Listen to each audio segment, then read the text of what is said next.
Listen, we're talking about Tesla today, the biggest name in EV. Imagine this.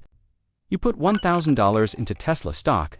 Based on projections, that $1,000 could potentially grow to $1,517. That is a 1.5x return. Is that risk worth the hype? Or is a tech giant like Tesla finally running out of runway? We look at the cold, hard numbers. Let's find out. One day, one stock. Today, we'll look into Tesla. Welcome to StockSnack. All kind of financial numbers could be overwhelming. At StockSnack, we help to analyze stock, if they are good or bad. At StockSnack, we help justify it and present it to you. Fast enjoy, like having snack. Subscribe now to find the simple truth in complex reports. Okay, today we are breaking things down, just into 4 simple parts. First up, qualitative analysis. We just need the basics. Who is this company? What are they selling? Who buys it? And who are their main rivals? We need the context. Segment 2. Then we move to the business segments. We look at the revenue. What is their main moneymaker? Which part is growing the fastest? We find the true engine of the business. Segment 3. Third, we get the financial checklist. We look at the books. Is the company actually healthy? Do they have too much debt? Can they afford to grow? It's all about the financial safety. Segment 4. Finally, the price projection. We take all that data and we ask one big question. Is the stock a bargain right now? Or is it way too expensive? That is the entire plan. Simple, clear. Let's start. All right, let's dive into the qualitative analysis of Tesla. We need to understand their DNA. Part 1, the qualitative analysis. So, who are they? They are an electric vehicle giant. A leading energy company too. They sell electric cars. They sell software. They also sell energy storage, like batteries, and solar products. It's an integrated machine. Their origin, it all started back in San Carlos, California. In 2003, a small startup in Silicon Valley. The key milestones, let's hit the big moments. In 2003, the company was born.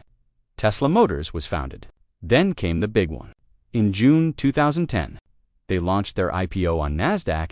Shares started at $17. A huge move. 2 years later, June 2012, the Model S dropped. This luxury sedan achieved huge acclaim. It proved EVs were premium. Then, a strategic shift. In November 2016, they acquired SolarCity. This was key. It expanded them into battery storage and solar, solidifying the energy company side. And the peak moment. October 2021. The market valuation hit $1 trillion for the first time. Just 4 years ago. Global reach and business model, where are they now? They are truly global. They have factories and sales everywhere. North America, Asia, and Europe. Their core industry, automotive and energy solutions. They are the leading EV market company, and they focus on sustainability. Their business model is key. It is primarily direct-to-consumer or B2C. They sell straight to you. No dealerships, but they also do B2B. Business to business, selling semi-trucks and massive battery storage to companies. It's a hybrid model. The top 5 revenue drivers, we look at the money now. Rank 1 is easily automotive sales, their cars.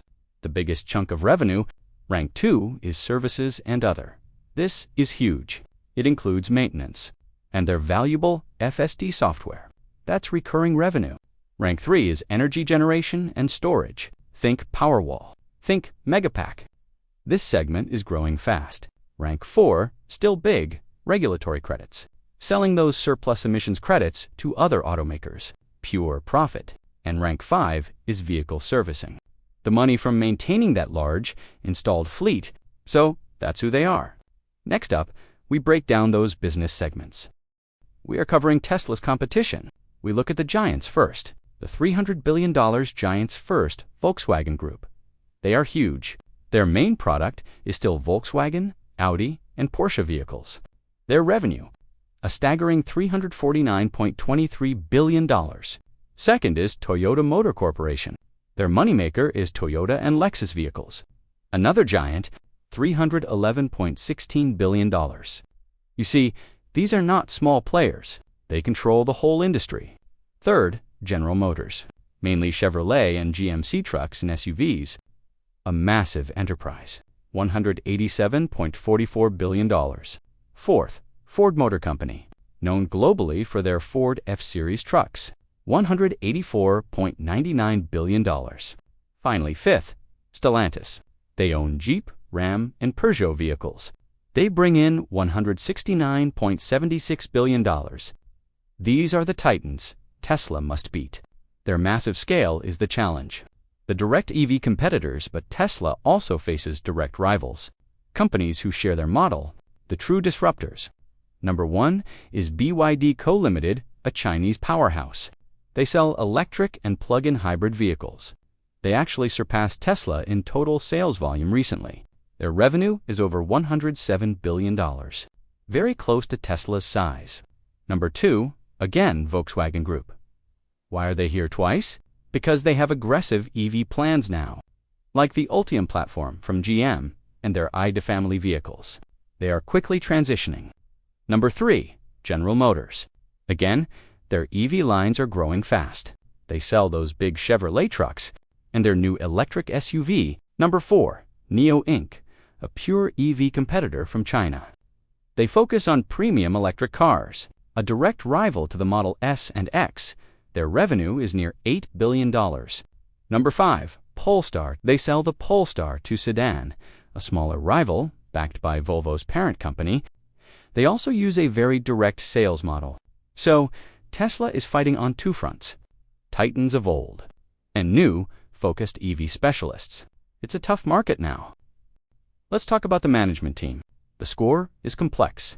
It's visionary leadership, truly transformational, but it is also highly demanding. This causes a lot of problems.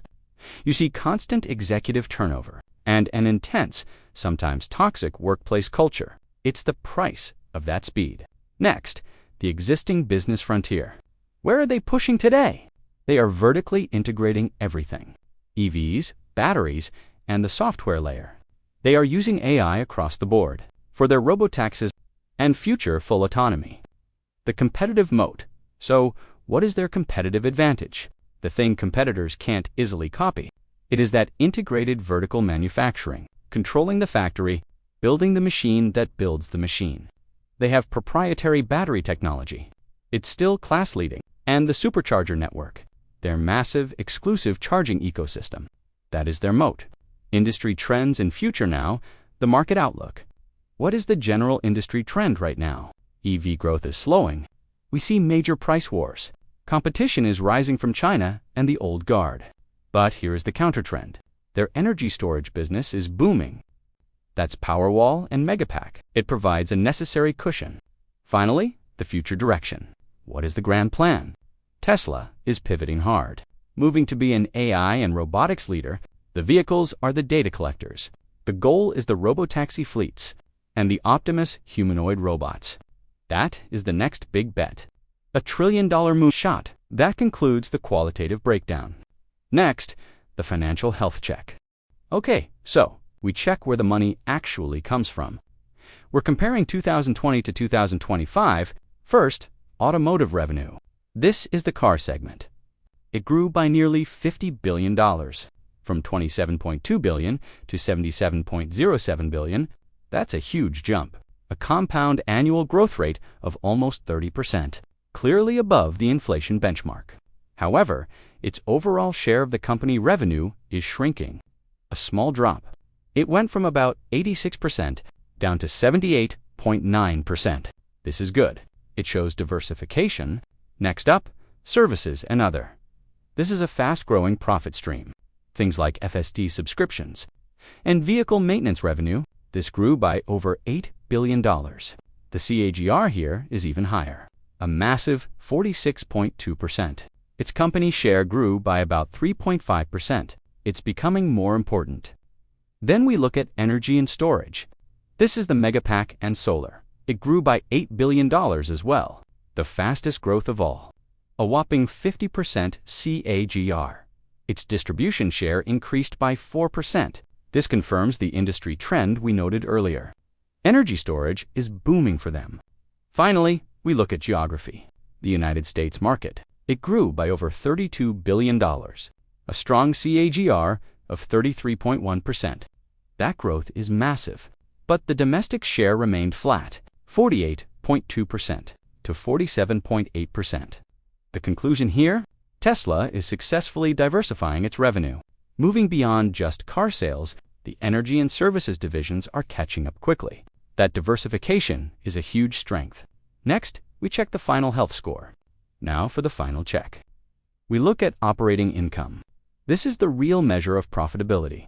Our benchmark here is clear. It's 2 times the rate of inflation. That's what we want to beat. Let's look at the automotive division.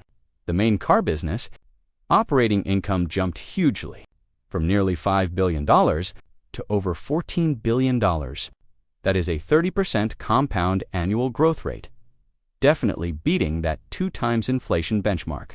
But here's the interesting part. The energy and storage division, its income soared from nearly $200 million to $2.64 billion. That growth is massive, a 33.8% compound annual growth rate, crushing the 2 times inflation benchmark. Its revenue share of total operating income also exploded. It went from just over 4% to over 15%. This confirms the pivot. The energy side is becoming highly profitable. And finally, the services and other segment, this includes FSD revenue. It moved from a net loss to a $613 million gain. That turnaround is huge. The segment is moving from drag to contributor. The verdict: Tesla is not just growing sales volume, it is rapidly scaling its profit centers. And the growth is quality growth. It is consistently above our 2 times inflation benchmark. That means the fundamentals are strong. Next up, the ultimate question. Is the stock a bargain right now? So, we come to the big question. Is Tesla a bargain today? We ran the models. We did 3 different projections. One looked at cash flow. One looked at earnings. One looked at dividends. All projections look 10 years ahead. To the year 2035, our average forecast uses a nearly 10% compound annual growth rate, 9.67%. What does that mean for your money? If you invested $1,000 today, you would expect to gain $1,517, a total return of 1.5 times. The benchmark test. Now, how does that stack up? We use 2 benchmarks. The Invesco QQQ Trust, it gives an estimated return of 4.1 times. The Vanguard S&P 500 ETF, it gives an estimated return of 3 times. So, based on our average projections, Tesla is underperforming the broad market indexes. The bargain insight, but wait, we checked the price against these projections. To match the S&P 500 return, Tesla's stock price needs to be much lower today. For the cash flow method, the price needed to be around $353.20. For the earnings method, it needed to be about $216.08. The current market price is only $436. This tells a story. Some methods already indicate a slight overvaluation. Others suggest a margin of safety is still missing. The upside is there, but it might not beat the major market indexes over the next decade. Do you think this is valid? Comment your thought below. Let us know. Now we switch to finance. The final scorecard. We need to know if the company is actually healthy. We've gone through 3 main statements in the annual reports, namely the balance sheet, the income statement, and the cash flow statement. Each, we analyze multiple metrics to access if it is healthy. This will be discussed later. Right now, we will provide an overview to get a top-line insight first. So, the latest numbers. We checked 6 metrics for the balance sheet. 50% good score. That gives it a bad score overall. Why? We need a benchmark of 70%. The income statement did better. We checked 8 metrics there. 75% good score. That hits the benchmark. That is a good score. Finally, the cash flow statement. For metrics checked, 50% good score. This is another bad score against our 70% benchmark. The key takeaways now for the big picture view are 5 key attributes for rational investing. First, revenue growth. The actual growth rate is 16.8%. Second, EBITDA growth. Earnings growth. This is the quality of expansion. The growth is 29.2%. Third, strong free cash flow, cash generated after expenses. It grew by 13.4%. Fourth, debt to EBITDA ratio. This is the payback period for all debt. We want it less than 3 times. Tesla's ratio is only 0.8 to 3. They manage debt very well. A definite good score. The final test, well-priced stock. Our projected return is 9.7%, but the market benchmark is 17.65%. It fails this comparison. A final bad score. So, the growth fundamentals are exceptionally strong, but the current price is very high. That is the trade-off. All right, let's talk about the company's foundation. We are diving into the balance sheet. This tells us the true financial stability. Balance sheet health check, first metric, cash versus debt. This measures ability to pay debt with cash. Our rule of thumb, cash should cover debt comfortably. In the latest report, it is 6.42. That means cash is over 6 times the debt. A clear, good score. The 10-year average is also strong, 3.41, still good. Next, debt to equity. This shows reliance on debt versus self-financing. The benchmark is below 80%. Tesla sits at only 11% debt. They finance mostly with equity, a very strong good score. Third, preferred stock, a simple check. Do they need special stock to fund growth? The answer is 0. 0 preferred stock issued. Another good score. Now, some red flags. Let's look at retained earnings, CAGR. This shows their ability to grow profits, even during a slowdown. The recent number is negative 235%. That is very bad. A clear bad score. Then, treasury stock. This shows cumulative share buybacks, a way to return value to shareholders. Tesla has a value of 0. 0 buybacks. A bad score here. And the returns on equity and assets. Return on equity, the benchmark, is 25%. Tesla is at only 10%. A bad score. Return on total assets, or ROTA. How well assets are used to generate profit. We want 10%. Tesla is at 6%. Another bad score, so the balance sheet overview is mixed. They are liquid. They manage debt well, but key profitability and shareholder metrics show weakness. That is where the risks lie. We are on the income statement now. More checks for stability and efficiency. The first metric, gross profit to revenue, this shows pricing power. Can they charge a lot? Our benchmark is over 40%. Tesla's current number, only 18%. That is a bad score. It means price cuts are hurting margins. Next, SG&A to gross profit. Selling general and administrative expenses. The idea is, does the product sell itself? We want this below 30%. Tesla's latest report hits 30%. A passing good score, just barely. Moving on, R&D to gross profit. Research and development. We look for efficient innovation. We want this below 30% also. Tesla is at 26%. This is a good score. They are efficient innovators. Now, debt risk. Interest expense to operating income. The benchmark is below 15%. Tesla is very low. Only 5% interest expense. A clear good score. They manage debt safely. Next, income tax to pre-tax income. This should be consistent, around 20%. The latest tax rate is 21%. That is a good score. Credibility with authority. However, historical averages show a negative tax rate. That's a bad score long term. The last big metric, net income to revenue. Overall profitability. We look for over 20%. Tesla's latest is only 7%. That is definitely a bad score. It shows they lack that final high-profit competitive advantage. But the most important measure, net income per share. The latest number is $2.2, and the 10-year average is $1.5. It's positive and growing. A very important good score. Finally, the debt to EBITDA ratio. This shows the simple debt payback period. We want it below 3 times earnings. Tesla is at 0.56 times. Extremely low debt. A very strong good score. The overall picture, Tesla is hyper-efficient and nearly debt, but they lack the high profit margins of true tech companies. That concludes the financial checklist. This is the last set of numbers. We check cash flow, where the money actually goes. First, stock-based compensation. Stock paid to employees, this dilutes shareholders. The benchmark is tight. If revenue grows over 10%, we want it below 30% of revenue. If growth is slow, below 10%. Tesla's latest is only 2.05%, a tiny slice of revenue, a very strong good score. Next, operating cash flow versus net income. Cash flow should cover earnings. It shows the quality of the earnings. The latest ratio is 0.48. Cash flow is less than half of reported income, a definite bad score. This suggests earnings quality is low. Third, free cash flow growth compared to net income growth. We look at cash outflow trends. The ratio for the latest year is negative 0.4.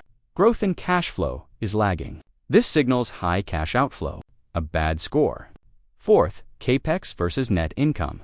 Capital expenditures, money spent on factories and equipment. We want CAPEX less than 25% of net income. Tesla's latest is 159.95%, almost 160%.